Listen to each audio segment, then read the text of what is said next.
Welcome to Project U 2.2, the podcast where life and leadership meet endurance. I'm Greg Helmer, joined by my wife and partner in life and work, Carrie. Each week, we dive into the mindset, the neuroscience, and the real grit it takes to stop drifting and start living with clarity, confidence, and endurance. This is about real life, real struggles, and real growth. So lace up, it's time to live with endurance. As we step into today's episode, I want to start by lifting up the message Carrie delivered on Wednesday, because she tapped into something adults so often lose. She reminded us that we don't stop dreaming because we grow up. We stop dreaming because life gets busy. And the way she brought that to life through her childhood memory of that Sears catalog, that 3-inch catalog, that feeling of circling possibilities, imagining the future, believing that something good could be yours, that's a kind of energy we forget to access as adults. But the truth is, that childlike spark isn't childish at all. It's strategic. Watching Carrie live the very practices that she teaches, visioning, intentionality, micro steps, has been transformational for both of us. And I'm damn proud of her. And what I love is that she is manifesting isn't magic. It's neuroscience. When you get clear on what you want, your brain organizes itself around the target. It starts looking for opportunities, patterns, and pathways that support the vision you've planted. So today, I want to build on her message by connecting manifesting to something foundational in my life: athletics, endurance, and the mental reps that turn possibility into performance. You see, I learned manifesting long before I had any idea what to call it. I learned it on the track. Visualization. It's one of the oldest forms of mental training for athletes. And the research behind it is extremely powerful. Your brain fires the same neural pathways during mental rehearsal as it does during real performance. What does that mean? You can practice winning before it ever happens in the real world. I'll take you back to December of my junior year of college. It was Christmas break, cold, dark, quiet. Most people were home resting, but a few of my roommates and teammates on the cross country and track team, we got in a beat up car and we drove all the way down to Ohio from Michigan to the site of the upcoming NCAA National Championships. 5 months before that race. You see, we wanted to see the track stadium. We wanted to feel it. We wanted to know it. We ran warm-up loops around the track.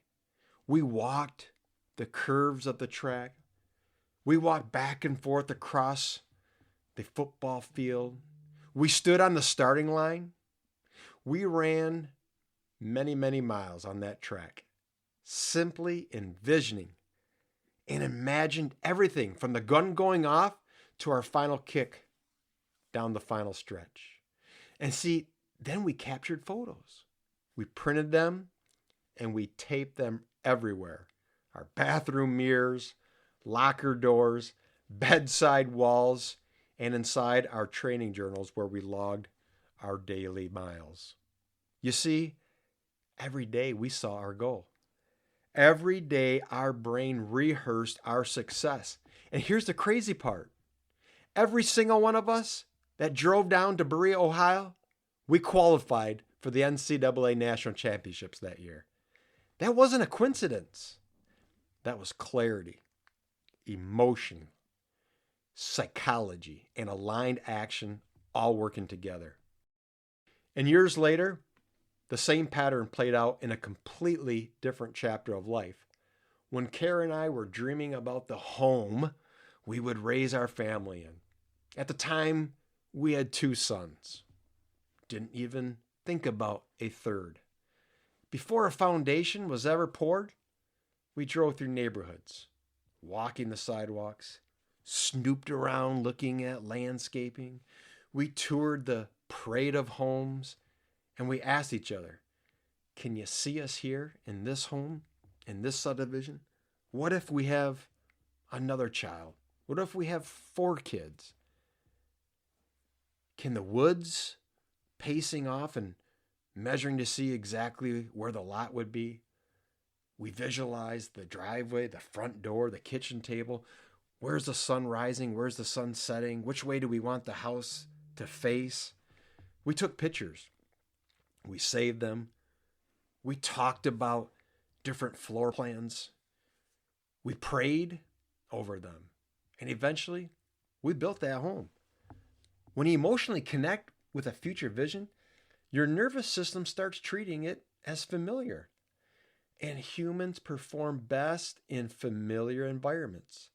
That's why visualization reduces fear and increases confidence.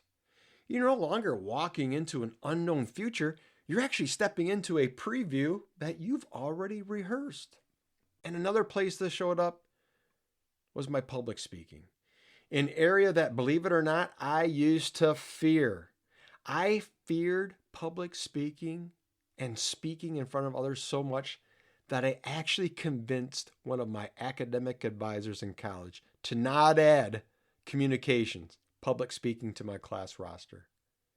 People see me now delivering keynote messages, addressing staff at staff meetings, speaking at professional development sessions, facilitating breakout sessions at state and national conferences, speaking in Washington, D.C. to a national group, and think it's always come natural. No, it didn't. I didn't trust my voice. I feared forgetting lines or losing control of a moment. But repetition changes identity. I visualize myself stepping to the podium, grabbing the mic. I visualized the pause before I started. I imagined people leaning in. I pictured the applause. Those mental reps rewired something in me long before the real reps did. And gradually, the fear dissolved because the scenario wasn't foreign anymore. I had already been there in my mind. And that theme shows up again in my book titled Lead with Endurance, in the milestone I call the mirror. The mirror is where distraction disappears and clarity takes over. It's where you see both who you are and who you are capable of becoming. Manifesting doesn't work in your reflection, is distorted. Doubt, comparison, old narratives, they blur the image. But when you stand in front of the mirror and say your vision out loud, you engage a process called memory reconsolidation. Your brain literally updates your identity based on new evidence. You rewire old patterns with new possibilities. So how do we bring all this together?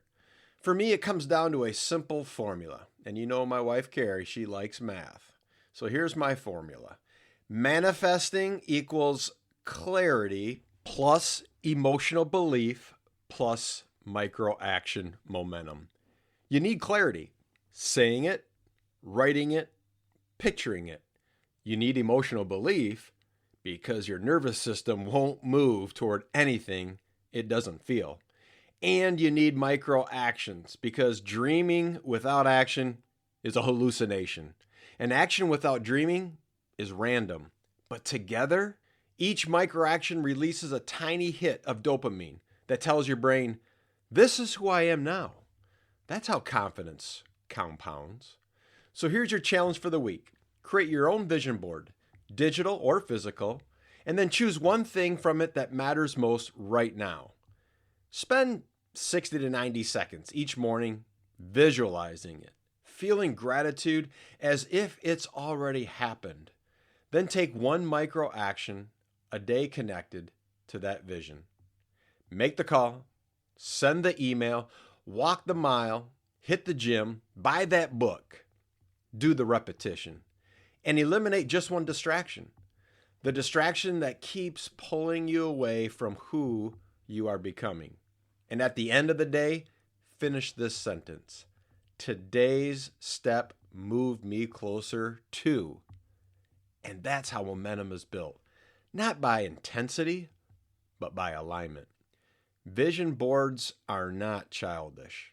I believe they are courageous. They are clarity. They are commitment made visual.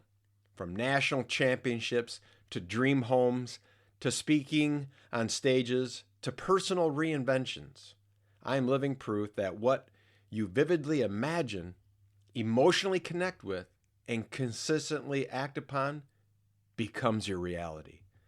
And when Carrie and I combine that energy, vision, belief, action, alignment, there is truly nothing that feels off the table for us. Your future self is already thanking you for the steps you are about to take. This has been Project U 2.2, where we don't quit, we don't coast, and we don't surrender. If today inspired you, share it with someone who needs a spark of belief and a push toward action. And remember, every Wednesday at 6:22 a.m., Carrie brings the heart behind this work. Until next time, stay strong, stay real, and keep living with endurance. See you at 6:22.